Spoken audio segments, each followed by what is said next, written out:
Hello friends, എല്ലാവർക്കും happy Easter. അപ്പോൾ Easter special ഒരു ഡിഷാണ് ഞാനിന്ന് കാണിച്ചു തരാൻ പോകുന്നത്. അപ്പോൾ സ്റ്റെപ്പ് ബൈ സ്റ്റെപ്പായിട്ട് നിങ്ങൾ കണ്ടു നോക്കുക. ഫിഷും ചെമ്മീനും റൈസും എല്ലാം കൂടെ ചേർത്തിട്ടുള്ളൊരു പ്രത്യേക വിഭവമാണ്. അപ്പോൾ എല്ലാവരും ഒന്ന് കണ്ടു നോക്കുക, നിങ്ങൾക്ക് ഇഷ്ടമാകും. എല്ലാവരും ഈസ്റ്ററിനൊന്ന് ട്രൈ ചെയ്ത് നോക്കണം. ഒരു സ്പെഷ്യൽ ഡിഷാണേ. പ്രോൺ റൈസ് ഉണ്ടാക്കാനായിട്ട് ഫസ്റ്റ് നമുക്കൊരു സ്റ്റോക്ക് ഉണ്ടാക്കണം. അപ്പോൾ നമ്മൾ ആ ചെമ്മീൻ്റെ തലയും വാലും അതെല്ലാം കൂടെ ഒരു വൃത്തിയാക്കിയിട്ട് ഒരു പാനിൽ വെച്ചിട്ടുണ്ട്. അതിനകത്തോട്ട് ഞാൻ വെളുത്തുള്ളി തൊലിയോടുകൂടി തന്നെ, കുറച്ച് ഇഞ്ചി കഷ്ണങ്ങൾ, പിന്നെ ഒരു സവോള, എല്ലാം തൊലിയോടുകൂടി തന്നെ മതി. ഇതെല്ലാം കൂടെ ഇട്ടിട്ട് നമുക്ക് പിന്നെ കുറച്ച് സ്പൈസസ് നമുക്ക് അതിനകത്തോട്ട് ചേർക്കണം. അത് ഞാനിപ്പോൾ ഇതിനകത്ത് ചേർത്തേക്കുന്നത് ഒരു ടീസ്പൂൺ പെരിഞ്ചീരകം, 1/2 ടീസ്പൂൺ നല്ല ജീരകം, ഒരു 3-4 ഏലക്കായ അത്ര ഇട്ടിട്ടുണ്ട്. പിന്നെ നമുക്കിത് നികന്ന് കിടക്കുന്ന വിധത്തിൽ വെള്ളം ഒഴിച്ച് കൊടുക്കണം. എന്നിട്ട് ഇതിനെ നന്നായിട്ട് തിളപ്പിക്കണം. തിളപ്പിച്ച് കഴിഞ്ഞിട്ട് അതിനെ സിമ്മറിലിട്ടിട്ട് ഒരു 20 മിനിറ്റ്സ് കൊണ്ട് കുക്ക് ചെയ്തെടുത്ത് എന്നിട്ട് അതിനെ നമുക്ക് സ്ട്രെയിൻ ചെയ്ത് സ്റ്റോക്ക് ഉണ്ടാക്കണം. എന്നിട്ട് ആ സ്റ്റോക്കിലാണ് നമ്മൾ റൈസ് കുക്ക് ചെയ്യുന്നത്. അപ്പോൾ ആ റൈസിലൊക്കെ ഇതിൻ്റെയൊക്കെ ഫ്ലേവർ കിട്ടിക്കോളും. അതിന് വേണ്ടിയിട്ടാണ് ആഡ് ചെയ്യുന്നത്. ഇനിയിപ്പോൾ ഇതെല്ലാം കൂടെ നന്നായിട്ടൊന്ന് തിളച്ച് വരട്ടെ. എന്നിട്ട് നമുക്കതിനെ സിമ്മിലിട്ടിട്ട് വേണം ഒരു 20 മിനിറ്റ്സ് കഴിഞ്ഞിട്ട് സ്ട്രെയിൻ ചെയ്ത് സ്റ്റോക്കാക്കി എടുക്കാം. അപ്പോൾ നമ്മുടെ ആ ചെമ്മീനും തലയുടെ ഭാഗമൊക്കെ നന്നായിട്ട് തിളച്ച് വരുന്നുണ്ട്. ഇപ്പം നിങ്ങൾ കണ്ടല്ലോ, ഈ മുകളിലിങ്ങനെ കുറച്ചിങ്ങനെ പത പോലെ വരുന്നില്ലേ, അത് നമ്മളിങ്ങനെ എടുത്ത് മാറ്റണം. അത് ഈ സ്റ്റോക്കിലുള്ള അഴുക്കാണ്. അപ്പം നമ്മൾ ഈ പത ഇങ്ങനെ പതുക്കെ വെട്ടി മാറ്റണം. എന്നിട്ട് സിമ്മറിൽ ഒരു 20 മിനിറ്റ്സ് ഇതിന് നമുക്ക് കുക്ക് ചെയ്ത് സ്ട്രെയിൻ ചെയ്ത് എടുക്കാം. അപ്പോൾ ചെമ്മീൻ ചോറിൽ നമുക്ക് ഫ്രൈ ചെയ്ത് കുറച്ച് ചെമ്മീൻ ഇടണം. അതിന് ഞാൻ ചെമ്മീൻ എടുത്തിട്ടുണ്ട്, ഒരു 1/4 കിലോ ചെമ്മീൻ. അതിനകത്തോട്ട് കാശ്മീരി ചില്ലി പൗഡർ, പെപ്പർ, മഞ്ഞൾപ്പൊടി, ഉപ്പ് ഇത്രയും ഇട്ടിട്ട് നമുക്കതിനെ ഒന്ന് മാരിനേറ്റ് ചെയ്ത് ഒരു 15 മിനിറ്റ് എങ്കിലും വെക്കണം. അപ്പോൾ അത് എന്നിട്ട് നമുക്കതിനെ എണ്ണയിൽ ഫ്രൈ ചെയ്യുമ്പോൾ നല്ലൊരു റെഡ് കളറിൽ കിട്ടും. അതിനാണ് ഞാൻ കാശ്മീരി ചില്ലി പൗഡർ ആഡ് ചെയ്തേക്കുന്നത്. വേറെ കളറൊന്നും ആഡ് ചെയ്യുന്നില്ല. അതിന് ഇങ്ങനെ മാരിനേറ്റ് ചെയ്ത് ഒരു 15 മിനിറ്റ് ഇങ്ങനെ ഇരിക്കട്ടെ. അപ്പോൾ നമുക്കതിനെ എണ്ണയിൽ പൊരിച്ചിടും. അപ്പോൾ നമ്മുടെ പ്രോൺ റൈസിൻ്റെ മുകളിൽ വെക്കാനായിട്ടുള്ള ഫിഷ് ഫ്രൈക്ക് വേണ്ടിയിട്ട് ഞാനിവിടെ ഒരു 10-20 അല്ലി, അതായത് ഒരു 3 കുടം വെളുത്തുള്ളി, ഒരു 2 വലിയ കഷ്ണം ഇഞ്ചി, ഒരു തണ്ട് കറിവേപ്പില, ഇത് നമ്മളൊരു ഫൈൻ പേസ്റ്റായിട്ട് അരച്ചെടുത്തുകൊണ്ട് വരണം. എന്നിട്ട് വേണം അതിനകത്ത് മുളക് പൊടിയും മഞ്ഞൾപ്പൊടിയും കുരുമുളക് പൊടി ഉപ്പും ചേർത്തിട്ട് പരട്ടി നമുക്ക് ഫിഷിൽ കുറച്ച് നേരം മാരിനേറ്റ് ചെയ്ത് വെക്കാനായിട്ട്. അപ്പോൾ ജിഞ്ചറും ഗാർലിക്കും കരിവേപ്പിലയും കൂടെ ഞാൻ അരച്ചെടുത്തുകൊണ്ട് വന്ന പേസ്റ്റ് ഉണ്ട്. അതിനകത്തോട്ട് 1 ടീസ്പൂൺ കുരുമുളക് പൊടി, 1 table spoon Kashmiri chilli powder, 1/2 teaspoon മഞ്ഞൾപ്പൊടി, 1 ടേബിൾ സ്പൂൺ നല്ല മുളക് പൊടി, പിന്നെ നമുക്ക് ഇതിനകത്തോട്ട് പരട്ടാനായിട്ട് ഉപ്പ് വേണം. അപ്പോൾ ഇതെല്ലാം കൂടെ നന്നായിട്ട് യോജിപ്പിച്ചിട്ട് നമുക്ക് വൃത്തിയാക്കിയ മീനിൽ പരട്ടി വെക്കണം. അതാണ് നമ്മുടെ ഫിഷ് ഫ്രൈയുടെ അരപ്പ്. ഇഞ്ചി, വെളുത്തുള്ളി, കറിവേപ്പില, മഞ്ഞൾപ്പൊടി, 2 ടൈപ്പ് മുളക് പൊടി, പെപ്പർ, ഉപ്പ്, ഇതെല്ലാം കൂടെ പരട്ടി ഞാൻ ഫിഷിനെ ഇനി ഒന്ന് ക്ലീൻ ചെയ്ത് എടുത്തിട്ട് മാരിനേറ്റ് ചെയ്യുന്നത് എങ്ങനെയാണെന്നുള്ളത് കാണിച്ചു തരാം. ഇപ്പോൾ നിങ്ങൾ കണ്ടല്ലോ, ഞാൻ അതെല്ലാം കൂടെ അരച്ച് മിക്സ് ചെയ്ത് പരട്ടി നല്ല റെഡിയാക്കി വെച്ചിട്ടുണ്ട് അരപ്പ്. ഇനി നമുക്ക് മീൻ വൃത്തിയാക്കി അതിനകത്ത് അരപ്പ് ഒന്ന് പിടിപ്പിച്ച് ഒരു 1/2 മണിക്കൂർ വെക്കണം. അപ്പോൾ ഞാനിവിടെ ഒരു 5-6 കഷ്ണം കാളാഞ്ചിയുടെ ഇതും പിന്നെ 4 കരിമീനും എടുത്തിട്ടുണ്ട്. നമുക്കിതെല്ലാം കൂടെ ഈ മീനിലൊക്കെ ഈ അരപ്പെല്ലാം പരട്ടി ഒരു 30 മിനിറ്റ് റെഡിയാക്കി വെക്കണം. അപ്പോൾ നമുക്ക് റൈസിൻ്റെ കൂടെ കഴിക്കാനായിട്ട് കുറച്ച് വെജിറ്റബിൾസ് നമുക്ക് സോട്ട് ചെയ്യണം. അപ്പം ഞാനൊരു പാൻ അടുപ്പത്ത് വെച്ചിട്ടുണ്ട്. അതിനകത്തോട്ട് ഞാൻ നമ്മുടെ കുറച്ച് വലിയ മുളക്, അധികം എരിവില്ലാത്ത എന്നാൽ നല്ല റെഡ് കളറിലെ മുളക് ഞാനിട്ട് അതിനെ ഒന്ന് ജസ്റ്റ് ഒന്ന് വഴറ്റി. ആ മുളകിനെ ഒന്ന് ഫ്രൈ ചെയ്തെടുത്താൽ മതി. എന്നിട്ട് നമുക്ക് അതിനെ അടുപ്പത്തൊന്ന് മാറ്റാം. ഓയിലിൽ നിന്ന് മാറ്റിയിട്ട് നമുക്കൊരു ഫ്രൈയിലോട്ട് വെക്കാം. ഇത് നമുക്ക് റൈസിൻ്റെ മുകളിൽ സെർവ് ചെയ്യാനുള്ളതാണ്. ഞാൻ ഇതൊരു അറബിക്ക് നമ്മുടെ കേരള ഫ്യൂഷൻ എന്ന് വേണമെങ്കിൽ പറയാം, ഒരു പ്രത്യേക ഡിഷാണ്. അപ്പോൾ അതിനുള്ള ഇൻഗ്രീഡിയൻസാണ് ഇപ്പോൾ ഞാൻ ചെയ്തുകൊണ്ടിരിക്കുന്നത്. ഇനി നമുക്ക് ഇതിനകത്തോട്ട് ഞാനിപ്പം 3 കളറിലെ ക്യാപ്സിക്കം ചെയ്ത് കൊടുക്കാം.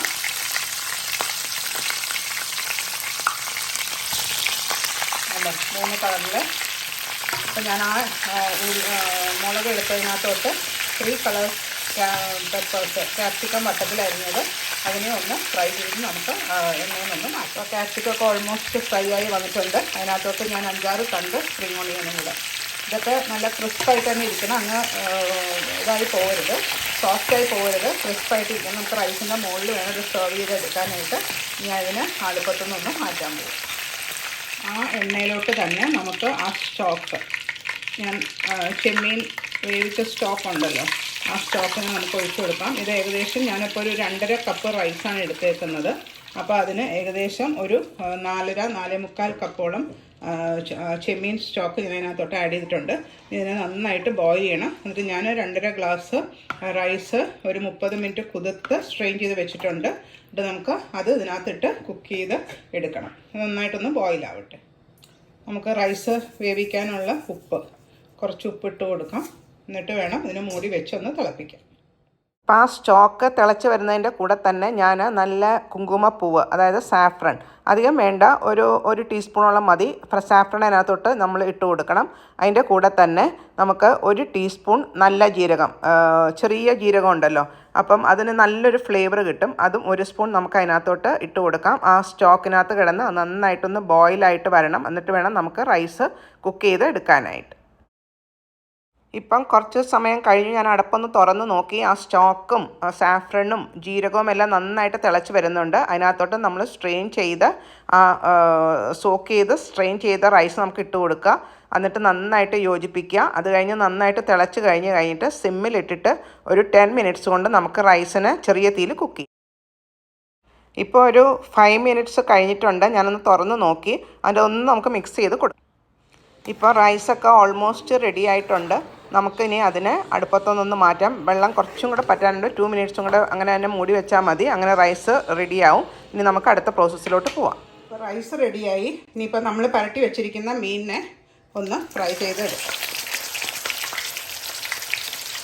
അപ്പോൾ ഞാൻ കരിമീനിന് 2 എണ്ണത്തിന് 3 എണ്ണം നമുക്കിടാം.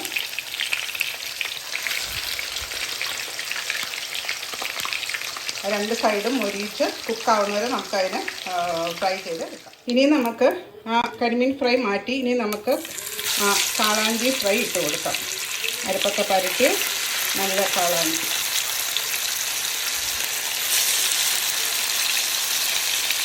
നാല് പീസ് ഇട്ട് കൊടുക്കാം. ഇതിനെ 2 സൈഡും നല്ലതായിട്ട് മൊരിഞ്ഞ് കുക്കായി വരുന്നവരെ ഫ്രൈ ചെയ്ത് മാറ്റാം. ഇപ്പോൾ നമ്മുടെ കാളാഞ്ചി മീനും ഒരുമാതിരി റെഡി ആയിട്ടുണ്ട്. 2 സൈഡും നന്നായിട്ട് മൊരിഞ്ഞിട്ടുണ്ട്. ഇതിനെ ഞാൻ എണ്ണയിൽ നിന്ന് മാറ്റിയാണ്. ഇങ്ങനെ നമുക്ക് ഇനി എല്ലാ മീനും ഇതുപോലെ ഫ്രൈ ചെയ്ത് എടുക്കാം. കാളാഞ്ചി മീനും ഫ്രൈ ചെയ്ത് മാറ്റി. ഇനി നമ്മൾ മാരിനേറ്റ് ചെയ്ത് വെച്ചേക്കുന്ന ആ ചെമ്മീനുണ്ടല്ലോ, ആ ചെമ്മീനും കൂടെ ഫ്രൈ ചെയ്താൽ നമ്മുടെ എല്ലാ ഫിഷ് ഫ്രൈയും റെഡിയാകും. അത് ചെമ്മീൻ ഫ്രൈ ചെയ്യുമ്പോൾ ശ്രദ്ധിക്കേണ്ടത്, അത് ആകെ 3 മിനിറ്റ്സ് മതി. അത് എളുപ്പം കുക്കായിക്കോളും. അതിനെ നന്നായിട്ട് ഫ്രൈ ചെയ്ത് അതിനെ നമുക്ക് എണ്ണയിൽ നിന്ന് മാറ്റണം. എന്നിട്ട് അതെങ്ങനെയാണ് നമ്മൾ റൈസിൻ്റെ മുകളിൽ പ്രസൻറ്റ് ചെയ്യുന്നതെന്നും കൂടെ ഞാൻ കാണിച്ചു തരാം. ഈ ഈസ്റ്റർ സ്പെഷ്യൽ ഡിഷ് കഴിക്കുന്നതിനൊരു പ്രത്യേകതയുണ്ട്. അതായത് നമ്മൾ സൗദി സ്റ്റൈലിൽ ഇവർ കപ്സയൊക്കെ എങ്ങനെയാണെന്ന് വെച്ചാൽ വലിയൊരു ട്രേയിലാണ് ഇതെല്ലാം കൂടെ സെർവ് ചെയ്യുന്നത്. അപ്പം ഞാൻ അതുപോലെ തന്നെ ഒന്ന് സെർവ് ചെയ്യുകയാണിത്. അതായത് നല്ലൊരു വട്ടത്തിലുള്ളൊരു വലിയൊരു പ്ലാറ്റർ എടുക്കണം. എന്നിട്ട് അതിനകത്തോട്ട് ആ ചൂടോട് കൂടി തന്നെ ആ റൈസിനെ ഫുൾ അതിനകത്ത് നിരത്തണം. നമ്മൾ ആ പ്രോൺസ് സ്റ്റോക്കിലുണ്ടാക്കിയ റൈസിനെ ഫുൾ അതിനകത്ത് ഇങ്ങനെ നിരത്തി കഴിഞ്ഞിട്ട് പിന്നെ വേറെ ഒന്നുമില്ല. പിന്നെ നമ്മൾ ഈ വറുത്ത മീനും ചെമ്മീനും ഒക്കെ അതിൻ്റെ മുകളിൽ വെച്ച് അലങ്കരിച്ചെടുക്കണതാണ് ഈ അടുത്ത പ്രോസസ്സ്. അപ്പോൾ ഞാൻ ആദ്യം ആ 4 കരിമീനിനെ അതിൻ്റെ മുകളിലോട്ട് തന്നെ സെർവ് ചെയ്ത് റെഡിയാക്കി വെക്കുകയാണ്. ഇത് ഇവിടെ എല്ലാവരും സൗദി സ്റ്റൈൽ നിങ്ങൾക്കറിയോ എങ്ങനെയാണ് കഴിക്കുന്നതെന്നുള്ളത്. അതായത് എല്ലാവരും വട്ടത്തിലിരുന്ന് ഒരു പ്ലേറ്റിൽ നിന്ന് തന്നെയാണ് കഴിക്കുന്നത്. നമുക്ക് ആ ശീലമില്ല. പക്ഷേ ഞാൻ ആ ഒരു പ്രസൻറ്റേഷന് വേണ്ടിയിട്ട് ഇങ്ങനെ ചെയ്യുന്നതേ ഉള്ളൂ. പിന്നെ ഇനി നമുക്ക് ഇതിനകത്ത് ഞാൻ കരിമീനെല്ലാം വെച്ച് കഴിഞ്ഞു. ഇനി നമുക്ക് ആ കാളാഞ്ചി ഫ്രൈയും കൂടെ അതിൻ്റെ മുകളിൽ നല്ല അറേഞ്ച് ചെയ്ത് ഇങ്ങനെ വെച്ചാൽ നല്ല ഭംഗിയാണ് കാണാനുമായിട്ട്. അപ്പോൾ ഒരു സ്പെഷ്യൽ ഡിഷാണ്. അപ്പം കാളാഞ്ചിയും കരിമീനും അല്ലെങ്കിൽ നിങ്ങൾക്ക് കിട്ടുന്ന മീൻ ഉപയോഗിച്ചാൽ മതി. ഏത് മീൻ വേണമെങ്കിലും നമുക്കിതുപോലെ ചെയ്യാം. ക്രാബ് വേണമെങ്കിൽ യൂസ് ചെയ്യാം. അതൊക്കെ നിങ്ങളുടെ ഇഷ്ടം. അപ്പം ഞാനിതൊരു ഐഡിയ മാത്രം നിങ്ങൾക്ക് കാണിച്ചു തന്നേ ഉള്ളൂ. പക്ഷെ ഒരു ഈസ്റ്റർ സ്പെഷ്യൽ തന്നെയാണ് ഈ ഡിഷ്. അതാണ് അതിൻ്റെ പ്രത്യേകത. പിന്നെ ഞാനിനിയിപ്പോൾ അതിനകത്തോട്ട് ആ ചെമ്മീൻ ഫ്രൈയും കൂടെ ഇട്ടിട്ട് അതിനെയും കൂടെ നന്നായിട്ട് അറേഞ്ച് ചെയ്ത് റെഡിയാക്കി വെച്ചിട്ടുണ്ട്.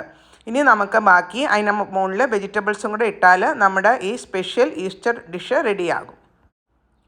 ഇനിയിപ്പോൾ നമുക്ക് അതിനകത്തോട്ട് ആ കളറിലെ ക്യാപ്സിക്കം, അതിങ്ങനെ റെഡും യെല്ലോയും ഗ്രീനും ക്യാപ്സിക്കം അവിടെ വെക്കുക. അതിൻ്റെ മുകളിൽ നമ്മൾ ആ ജസ്റ്റ് ഒന്ന് ഫ്രൈ ചെയ്തെടുത്ത സ്പ്രിംഗ് ഓണിയൻ വെക്കുക. പിന്നെ അതിൻ്റെ മുകളിൽ ഇടയ്ക്കിടയ്ക്കായിട്ട് കണ്ടോ നല്ല റെഡ് കളറിൽ അധികം എരിവില്ലാതെ ജസ്റ്റ് എണ്ണയിലൊന്ന് വാട്ടിയെടുത്ത് ആ വലിയ മുളക് ഇതെല്ലാം അതിൻ്റെ കൂടെ ചേർത്ത് കഴിക്കുമ്പോഴാണ് നല്ല ടേസ്റ്റ്. പിന്നെ ഇതിൻ്റെ കൂടെ ഒരു ഡക്കൂസ് സോസ് പറഞ്ഞിട്ടൊരു ടൊമാറ്റോ ചട്നിയും കൂടെ ഞാൻ ഉണ്ടാക്കുന്നുണ്ട്. അതിന് റെസിപ്പി ഞാൻ വേറെ ദിവസം ഇടാം, ഇപ്പോൾ അതിന് സമയമില്ല. അതും ചേർത്തിട്ടാണ് ഇവിടെ ഇത് കഴിക്കുന്നത്. അപ്പം ഇതെല്ലാം കൂടെ ചേർത്തിട്ട് വേണം നിങ്ങൾ നിങ്ങളുടെ ഈസ്റ്റർ വിരുന്ന് ഒരുക്കാനായിട്ട്. അതാണ് ഞാൻ പറയുന്നത്. ഓക്കെ, ഇതുവരെ കണ്ടിട്ട് നിങ്ങൾക്ക് എന്തായാലും ഇഷ്ടമായല്ലോ. അപ്പോൾ എല്ലാവരും എൻ്റെ ചാനൽ സബ്സ്ക്രൈബ് ചെയ്യാൻ മറക്കരുത്. ആ നോട്ടിഫിക്കേഷൻ ബെല്ലൊന്ന് പ്രസ് ചെയ്യണം. പിന്നെ നിങ്ങളിത് ഉണ്ടാക്കിയിട്ട് എൻ്റെ ഫീഡ്ബാക്കും എന്നെ അറിയിച്ചാൽ നന്നായിരുന്നു. Easter special fish and prawns rice.